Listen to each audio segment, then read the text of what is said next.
The Ilocano spirit continues to flourish and hover through generations. It is then our duty to embrace the culture we have been born with. Young people should learn the language, participate in acceptable rites, taste the food, and love it.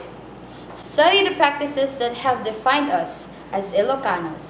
Continue to resurrect the Ilocano spirit.